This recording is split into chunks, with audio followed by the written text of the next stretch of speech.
So how you doing, Coach Aaron? Doing good. Another day here at Mount Eden. Almost done. Yeah, almost done. We had a lot of games today. 22 games today to be 22 exact. games to be Yes. exact. A lot of games. Yep. But we're here. I want to interview you so you could tell us our journey as a coach and how we're intertwined to what we're doing, trying to build a brand for officiating for the community to get involved in. Okay. So I've seen you coach at Mount Eden. I even seen you coach at Chabot the last couple of years. So I want you to tell us, how did you get into coaching, and what are your goals as a Oh, coach? well, I got into coaching. I played high school. I played junior college basketball. Then I played professionally for 3 seasons, and always wanted to coach. Uh, wasn't really making any money in Europe, enough to get by, but not enough to get ahead. So I came back and naturally got into coaching. Um, Started coaching at UC Davis as an assistant, and the journey kind of went from there. Yeah. So of all the jobs that you Yeah, had, I've had a lot. what are your most memorable moments as a coach? Well, I just think being a 29-year-old head coach at Holy Names College, a four-year school, that was a great experience. And those players of mine that I had that first year are still friends of mine. I'm real proud of that. And just every stop of the way, just having an impact on the kids and young adults, and working hard, working together to try to achieve a common goal. It's been a great run.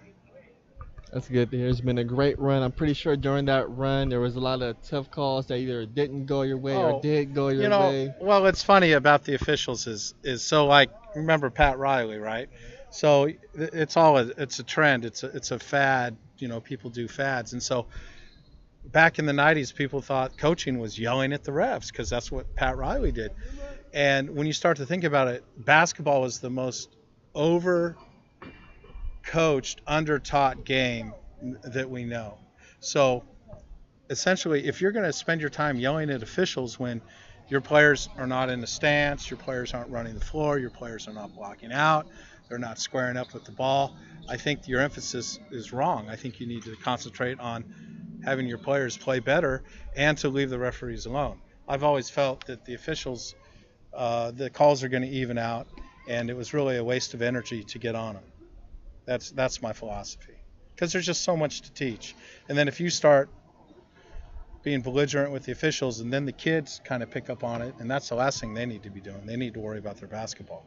Yeah, I know from officiating, when I'm officiating games, Yeah. sometimes the coaches, the players, they let the officials take them off the game, whether it be complaints from the fans or the coach, and it constantly throws them off. And with the yelling, they're not communicating effectively. So what they want from the officials, they're not going to get the answers that they want. Instead of trying to adjust to the Well, situation and be adaptable. not only that, but the problem is when you start blaming officials for errors on your part, and if you don't block out, or if you don't create a lead, or if you don't have vision on the ball, or if somebody blows by you, that's not the officials' fault.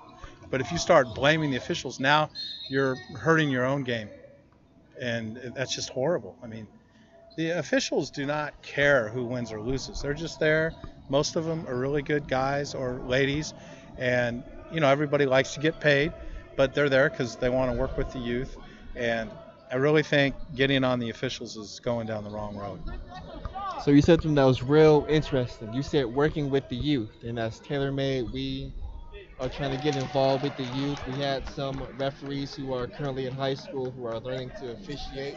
We have a program that we're teaching online through YouTube, through video camera to get them involved in officiating. And as you as a coach, you coach at Chabot, Mount Eden, you're coaching at Mount Eden now. I'm pretty sure you're going to have maybe about 30 to 40 to 100 kids try out for your basketball Hmm. team, and you can have a 20-man roster. I mean, you would like to keep as many players as you can, but realistically, you have Well, to cut it down. that's interesting. Actually, right now I'm not coaching at Chabot. I'm the assistant at Mount Eden. I'm the assistant AD, and I'm just kind of helping out. But um, in my history as a coach, we worked so hard and we spent so much time in the weight room and on the track that we didn't really have to cut guys, because it might sound kind of funny, but we could only find 12 or 13 committed guys to the program that we ran. But even at the high school level, it was a college program. and when I was coaching college, it was obviously a college program. Um, a lot of kids may want to try out, but when it gets down to it, um, not a lot of them are real serious about it, or as serious as you have to be to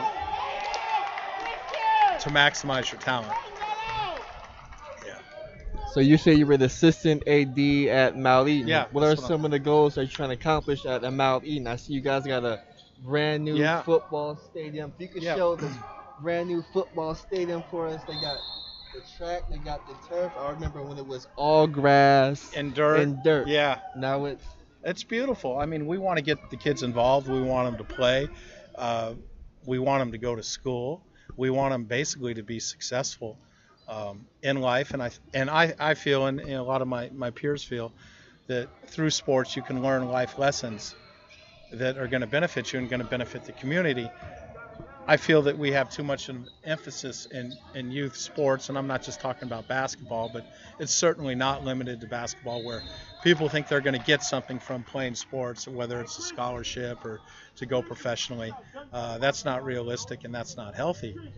You should play a sport because you enjoy it, and the lessons that you learn from the sports are going to carry over into your life, which can help you do well. So that's the purpose of it. We want to get kids involved. We want to teach life lessons. We want them to be on time. We want them to be accountable. We want them to be responsible. We want them to sacrifice for the team. We want them to get their grades up, et cetera, et cetera. Yeah, that's the same thing with officiating. It also teaches life lessons. Yes. Being a professional, being on time, committing to learning the rules, committing to watching Yeah. yourself on camera to get better at the game.